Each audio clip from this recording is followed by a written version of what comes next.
sejumlah teman sekolah, seorang pelajar SMA di Kota Pasuruan, Jawa Timur dibawa ke rumah sakit jiwa karena mengalami depresi berat.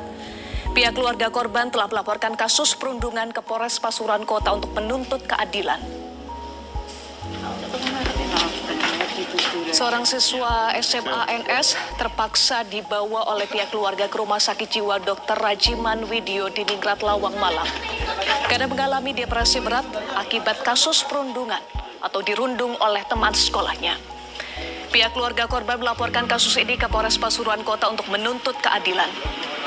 Kakak korban menyatakan aksi perundungan yang dialami oleh adiknya terjadi pada tanggal 17 Agustus 2024 setelah upacara peringatan HUT RI. Adiknya tiba-tiba dibuli oleh 8 temannya. Hingga saat ini kondisi korban masih belum stabil dan sering marah-marah tanpa alasan. Sementara itu, Kapolres Pasuruan Kota AKBP Davis Busin Sesuara akan melakukan pemanggilan terhadap pihak-pihak terkait, baik pihak sekolah, keluarga korban, dan sejumlah pelajar yang diduga melakukan perundungan atau bullying. Kita lakukan penyelidikan terkait dengan pelaporan ini. Ada beberapa nama mungkin yang sudah muncul dari bahan laporan tadi. Melihat dari kasus ini sangat memprihatinkan karena menunjukkan bagaimana bullying dapat berdampak serius pada kesehatan mental, bahkan hingga menyebabkan korban dirawat di rumah sakit jiwa. Kasus ini juga menyoroti kegagalan sistem pendidikan dalam memberikan perlindungan terhadap anak, padahal sekolah seharusnya menjadi tempat yang aman dan kondusif untuk tumbuh dan berkembang. Dari perspektif psikologi pendidikan, bullying memiliki dampak yang sangat besar terhadap perkembangan psikologis dan akademik siswa, terutama dampak psikologis pada anak. Korban bullying sering mengalami trauma, kecemasan, depresi, hingga gangguan stres pasca trauma.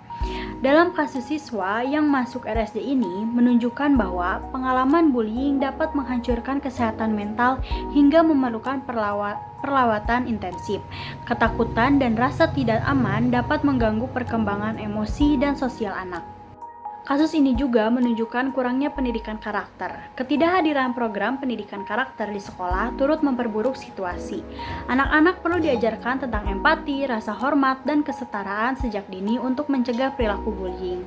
Pentingnya intervensi psikologis, bullying bukan hanya masalah sosial, tetapi juga kesehatan mental. Kasus ini juga menegaskan perlunya layanan konseling di sekolah untuk mendukung korban dan memberi rehabilitas bagi pelaku.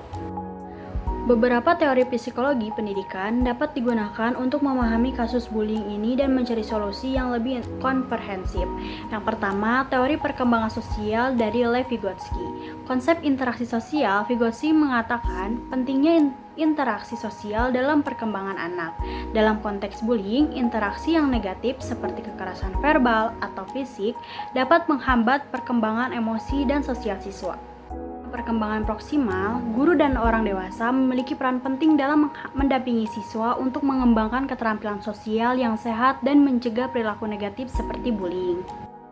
Yang kedua, ada teori pembelajaran sosial Albert Bandura. Observational learning, anak-anak belajar melalui pengamatan. Jika mereka melihat bullying, tidak dihukum, atau bahkan mendapatkan perhatian, seperti dalam kasus video yang direkam, mereka cenderung meniru perilaku tersebut. Guru dan orang tua dan tokoh otoritas lainnya perlu menjadi model perilaku positif untuk mempromosikan empati dan solidaritas di antara siswa. Selanjutnya, ada teori kognitif behavioral. Bullying dapat mempengaruhi skema kognitif korban seperti keyakinan tentang diri sendiri dan dunia sekitar. Hal ini berkontribusi pada masalah kesehatan mental seperti kecemasan atau depresi. Interferensi seperti kognitif behavioral terapi dapat membantu korban mengatasi dampak psikologis dengan mengganti pola pikir negatif dengan yang lebih positif.